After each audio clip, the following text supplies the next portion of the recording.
بسم الله الرحمن الرحیم. ګرانو ملګرو ستاسو ورور یم صلاح الدین. دا وخت تاسو ګورئ پروګرام عین د ملکن. ملګرو راغلی ما د خپلې ضلع نه بل ضلع ته ضلع دیر ته موجود یم. ګل آباد ډیګري کالج دی. څنګه تاسو ته پته ده چې نن سبا د منشیاتو په مد کې روزانه اضافه کیږي، خو بل اړخ ته حکومت پټلي ګامونه پورته کړي دي. که تاسو پرون په سوشل میډیا کتلي دي، حکومت په پیښور کې په مختلفو ځایونو کې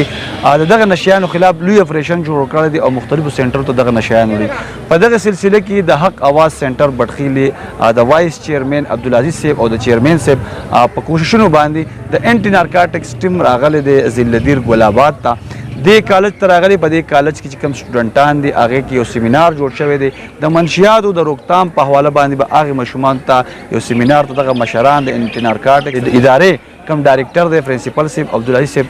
وینا کوي. هلته به ورځو او دغه پروګرام به تاسو ته وړاندې کوو. راځئ موږ سره.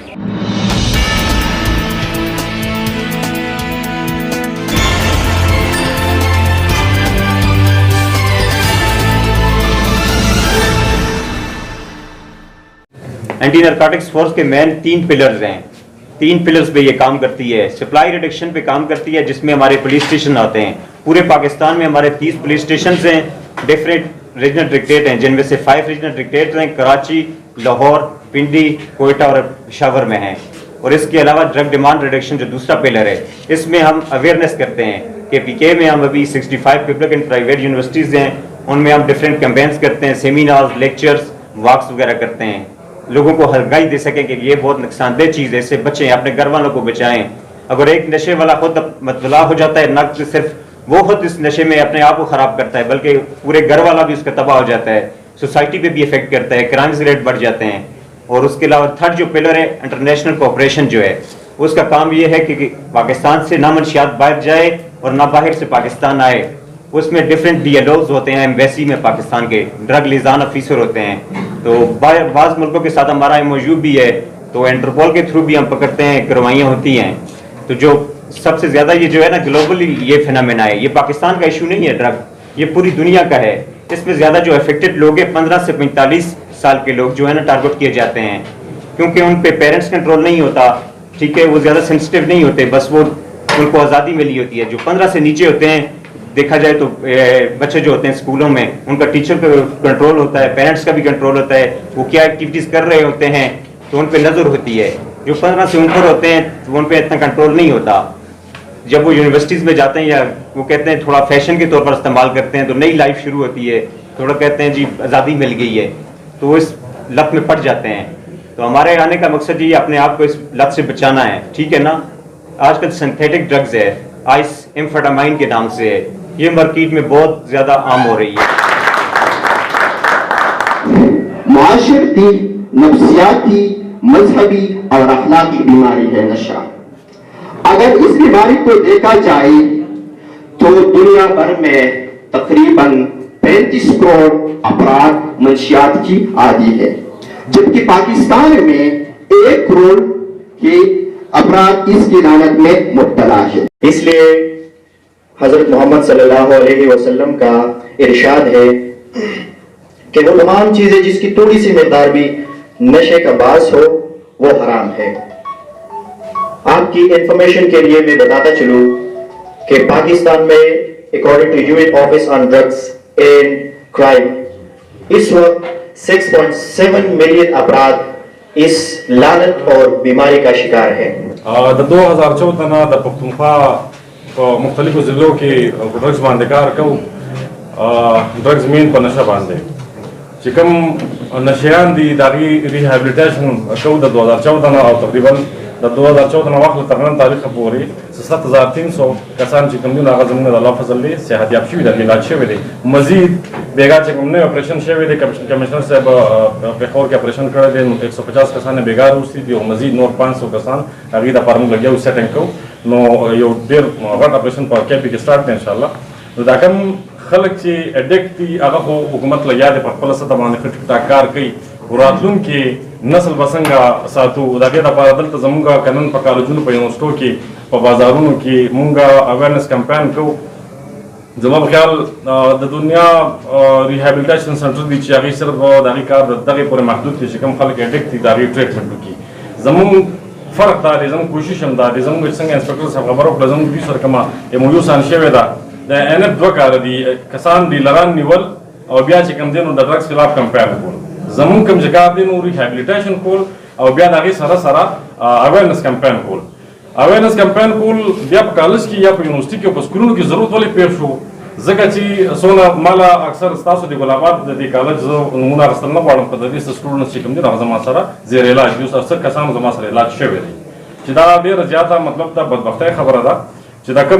کوم ماشومانو نه د مور پلار څه توقعات دي چې زما زوی به هغه به ایسي جوړېږي هغه به پروفیسر جوړېږي DC به جوړېږي MNI PA به جوړېږي هغه راشي موږ سره په ریهاب سنټرو کې پراته دي نو دا ډېره زیاته د افسوس خبره ده چې دغه مقام ته دا ولې ورسېد ما سره پروفیسر صاحب پرنسپل صاحب ما سره په ریهابلیټیشن کې د MBBS فاینل ایئر سلطان ما سره شته د LLB شته مختلف مطلب د یونیورسټو کالجونو دا ضرورت موږ ته ځکه پېښ شو چې راشو چې یاره دلته موږ دا کمپاین وکړو چې وجه دا ده نشه خلک په دوو وجو باندې کوي یو وجه چې کوي نو هغه اکثر د فیشن نه فیشن شروع کېږي وخت انسپکټر صاحب خبرو که په آفس کې چې کله ماشوم 5th کلاس کې یا 6th کې وي نو هغه دا ډیسایډ کړي چې یاره زه د دې نه مخکې لاړ شم زه به څه کوم زه به نشه کوم که نه کوم دا هلته نه ډیسایډ کړي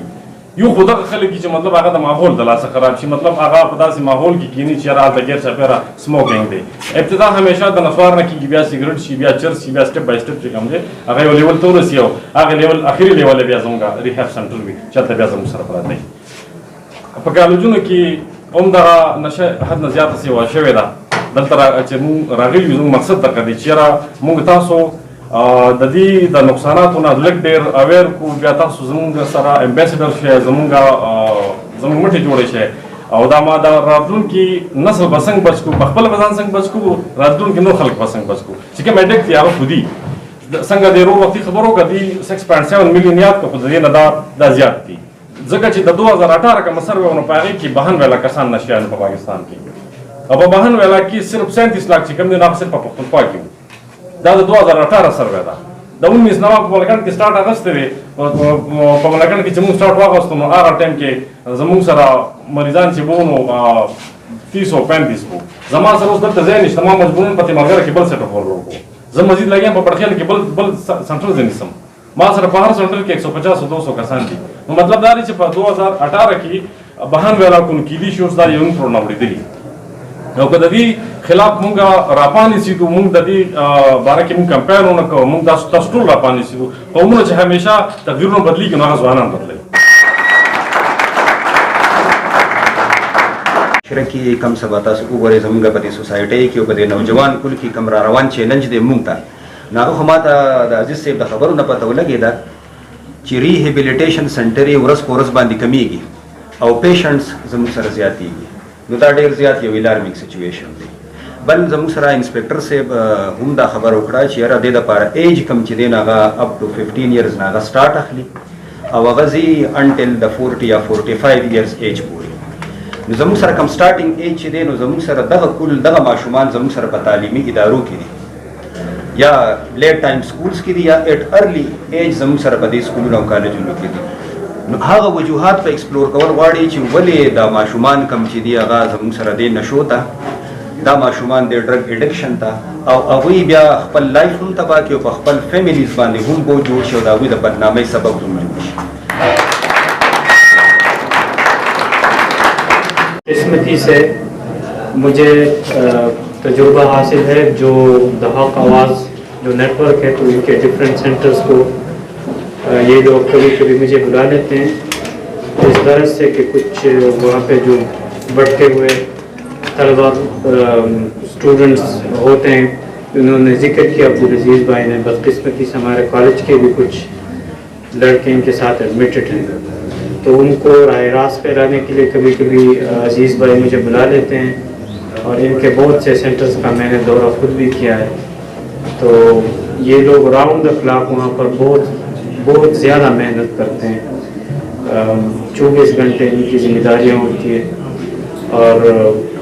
پیشنٹس کو بہت ہی اچھی طریقے سے ڈیل کرتے ہیں